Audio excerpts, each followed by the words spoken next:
ये इंपॉर्टेंट बात, ये इंपॉर्टेंट इंफॉर्मेशन आपको दे दूं। 18 घंटे से नॉन स्टॉप कवरेज आप देख रहे हैं सुपर पावर कॉन्क्लेव में, और इस समय आप देख रहे हैं अमेरिकी चुनाव में 5 अहम पड़ाव क्या होते हैं, क्योंकि हम लोगों ने अपने देश में चुनाव जिस तरीके से होते हुए देखे हैं, हम अपने प्रतिनिधि चुनते हैं, एमएलए चुनते हैं, एमपीज चुनते हैं, उसके बाद वो सीएम या पीएम का चुनाव करते हैं। प्रेसिडेंट का जो इलेक्शन होता है वो इनडायरेक्ट इलेक्शन होता है, और इसीलिए प्रेसिडेंशियल फॉर्म ऑफ डेमोक्रेसी जो होती है वहां पर परोक्ष रूप से चुना जाता है राष्ट्रपति।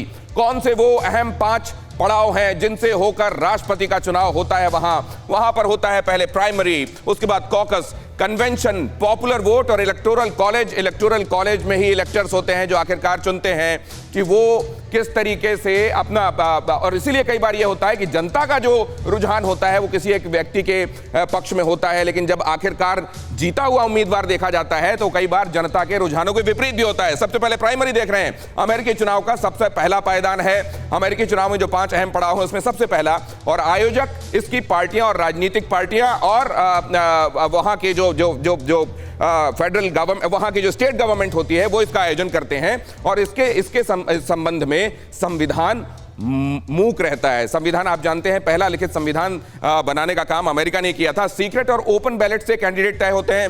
सीक्रेट जो वोटिंग होती है वो पॉलिटिकल पार्टी के लोग करते हैं, और जो जनता होती है वो ओपन वोटिंग करती है। प्रतिनिधि चुना जाता है जो प्रेसिडेंट कैंडिडेट का नॉमिनेशन करते हैं। इसमें वो डेलीगेट्स चुने जाते हैं जो आखिरकार प्रेसिडेंशियल कैंडिडेट कौन होगा पार्टी का ये तय करते हैं। और 44 राज्यों में प्राइमरी के जरिए इलेक्शन होता है इन डेलीगेट्स का, लेकिन कॉकस के जरिए होता है बाकी के राज्यों में। आप जानते हैं कि 50 बाकायदा जो राज्य हैं उनकी संख्या जो है वहां पर 50 है, और उपराष्ट्रपति, माफ कीजिए, राष्ट्रपति उम्मीदवार चुनने का यहां पर तरीका वही कॉकस, जैसा मैंने आपको बताया कि यहां पर डेलीगेट्स का चुनाव होता है, लेकिन इसको हाथ उठाकर होता है, ये बैलेट के जरिए नहीं होता है। और 6 राज्यों में कॉकस के जरिए इस तरीके से चुनाव किए जाते हैं। और इसमें एक और फर्क ये होता है कि इसमें वहां की सरकारें हिस्सा ना लेकर सिर्फ पॉलिटिकल पार्टीज इसमें हिस्सा लेती हैं, आयोजक पार्टियां होती हैं, राज्य सरकारें नहीं। अब अगली तरफ चलते हैं, कन्वेंशन। अब जब ये डेलीगेट्स चुन लिए गए, वो डेलीगेट्स जो कैंडिडेट का चुनाव करते हैं, तो कन्वेंशन में यहां पर उनका जुटाव होता है, जमावड़ा होता है, और वो डेलीगेट्स ये तय करते हैं अपने चुनाव के आधार पर कि इसमें कौन सा व्यक्ति होगा जो कैंडिडेट के तौर पर रन करेगा, दौड़ेगा एक पार्टी की तरफ से। तो ये हो गया कन्वेंशन।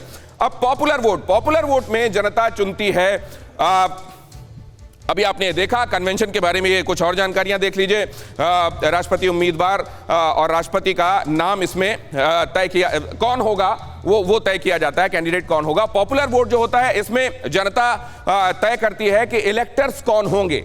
इलेक्टर्स को जनता की तरफ से चुना जाता है, और उसके बाद इलेक्टोरल कॉलेज बनता है इन इलेक्टर्स का, जिसके जरिए आखिरकार प्रेसिडेंट चुना जाता है।